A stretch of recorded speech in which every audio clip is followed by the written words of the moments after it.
আমি আজকে কাঁকরোলের একটা নিরামিষ রেসিপি করব।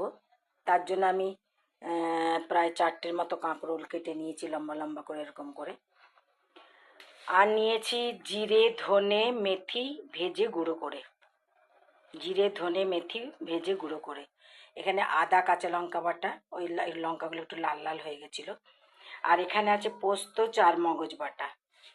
ফোড়নের জন্য নিচ্ছি একটু সর্ষে, একটু জিরে আর একটু হিং দেবো ফোড়নে। আর ঝাল তো ওই কাঁচা লঙ্কা বেটে দিয়েছি, আর একটু কাশ্মীরি মির্চ পাউডার দেবো লাল হওয়ার জন্য। আর নিচ্ছি টমেটো। আমি গ্যাসে তেল বসিয়ে দিয়েছি। এবার আমি কাঁকরোলগুলো আগে ভেজে তুলে নেব। এই যে কাঁকরোলগুলো আমি লাল লাল করে ভেজে দিয়েছি। এবার তেলে ফোড়ন দেব। আমি দিলাম সর্ষে আর জিরেটা, আর একটুখানি হিং দেবো।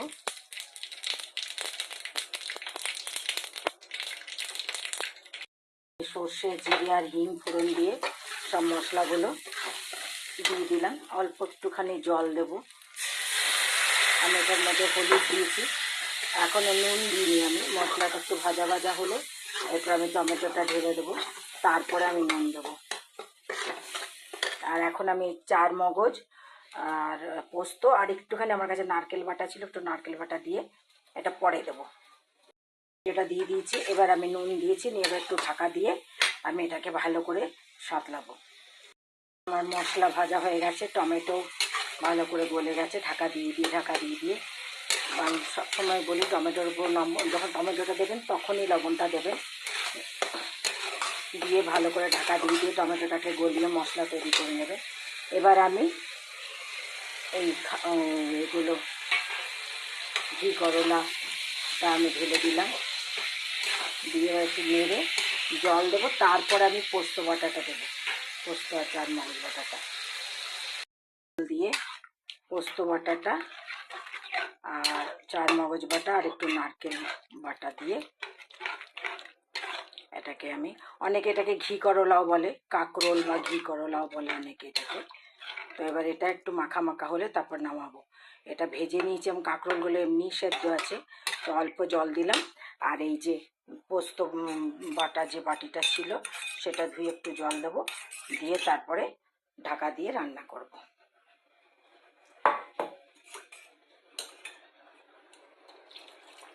জলটা আমি ঢেলে দিলাম। এবার ঢাকা দেব, ঢাকা দিয়ে রান্নাটা হোক। আর কাঁকরোলের তরকারি হয়ে গেছে।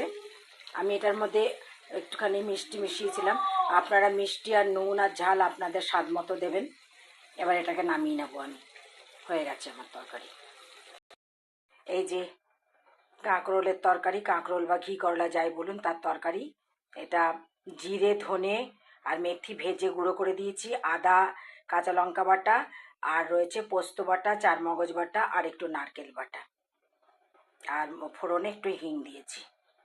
আপনাদের খেতে স্বাদই হয়েছে।